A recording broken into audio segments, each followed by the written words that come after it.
Sir, Nipah virus, এই ভাইরাসটি কি ধরনের ভাইরাস এবং এটি থেকে কি ধরনের অসুবিধা হতে পারে? নামের ভেতরে আমরা দেখতে পাচ্ছি নিপা একটা অংশ, ভাইরাস একটা অংশ। তার মানে আমরা বুঝতে পারলাম এটা ভাইরাস। নামটা কোথা থেকে এসছে এটা খুব একটা ফানি ধরনের মনে হচ্ছে। মালয়েশিয়ার একটি প্রত্যন্ত গ্রামের নাম হচ্ছে নিপা। অনেক বছর আগে প্রথম মালয়েশিয়ার এই প্রত্যন্ত গ্রাম যার নাম নিপা, সেখানে এটা ডায়াগনোসিস হয়েছে, সেখান থেকে এই নামটি থেকে গেছে। এটা বিশ্বায়নের যুগ, কোনোভাবেই ওইখান থেকে বাংলাদেশে এটা চলে আসছে। এখন আমরা বলেছি ভাইরাস, খুবই প্রাসঙ্গিকভাবে একটি দুটি কথা ভাইরাস সম্বন্ধে বলা দরকার। আমরা বছরে কোভিড একটা ভাইরাস ঘটিত রোগ, সেটা আমরা জেনেছি।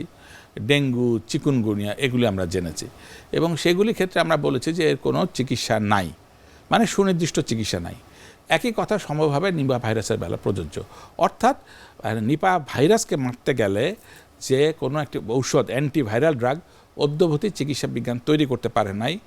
পাশাপাশি কোভিডের বেলা যেরকম ভ্যাকসিন তৈরি হয়েছে, ফলে আমরা যেরকম দেখেছিলাম যে ব্যাপক কোভিড ভ্যাকসিন হওয়ার পর মোটামুটি নিয়ন্ত্রণে আসা সম্ভব হয়েছিল, ঠিক সেভাবে অদ্যবধি নিপা ভাইরাসের ভ্যাকসিন আবিষ্কার করা সম্ভব হয় নাই।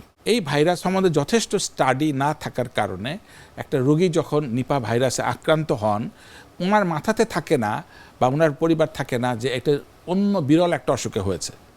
এমনকি ক্ষেত্র বিশেষে এটা হয়েছে যে চিকিৎসকের কাছে যাওয়া হয়েছে, কিন্তু এটি ধারণা করা হয়নি যে এটি আসলে নিপা ভাইরাস জনিত অসুখ, ফলে তার চিকিৎসা জটিল হয়ে গেছে। আরও যে ঘটনাটি ঘটে, যেহেতু এটা প্রত্যন্ত অঞ্চলে বেশি হয়, তাহলে মানে হচ্ছে গ্রামে হয়, তখন তারা ঝাঁকফুঁক শরণাপন্ন হয়। এই ঝাড়ফুঁক করতে যে আরও বেশি সময় লেগে যায়, ফলে যথাযথ চিকিৎসার জন্য টারশিয়ারি যখন হাসপাতালে আসা হয়, মেডিকেল কলেজ হাসপাতালে, তখন রোগী অনেকটা জটিল হয়। একটি প্রাসঙ্গিক কথা হয়তো আমি আরেকটু আগে বললে ভালো হতো, সেটা হচ্ছে কীভাবে এটা হয়। এটা একটা জুনোটিক জিনিস, অর্থাৎ প্রাণীবাহিত, যেগুলি বাদুর জাতীয় প্রাণী বা বাদুড়ি যদি আমি সুনির্দিষ্ট করতে বলি, খেজুরের গাছ শীতকালে তার একটা অংশ কেটে একটা স্ট্রাকচার টাইপ দিয়ে দেয়, প্রতি রস পড়তে থাকে, এবং একটা মাটির হাঁড়ি টাইপ দিয়ে দেয়, সারা রাত ধরে পড়ে, এবং এটি আমাদের জন্য একটু সুস্বাদু খাবার, এবং এটি বাংলাদেশের ইকোনমির সাথেও জড়িত। ঠিক তাই। তো এই ঐতিহ্য মনে করে আমরা পান করি, কিন্তু ওই যে বাদুর ওই মিষ্টি রস খেতে যে হাঁড়িতে বসেছিল, সে তখন তার ইউরিন করে এবং তার স্যালাইভা, লালা, এই দুটো থেকে যায়। হ্যাঁ, একটি কথা বলবার জন্য খুবই প্রাসঙ্গিক, ওই যে বাদুরটা এসেছে তার থেকে কিন্তু এটা আসলো, কিন্তু তার আবার লক্ষণ প্রকাশিত হয় না, সে শুধু বাহক মাত্র, রোগ ছড়ায় মাত্র। তো আমি তো বাদুরকে আসলে এটা বন্ধ করতে পারবো না। এখানে আরেকটা মিসকনসেপশন আছে, এটাকে মনে করে অনেকে ঢেকে দেয় যে ইউরিনটা না পড়ে।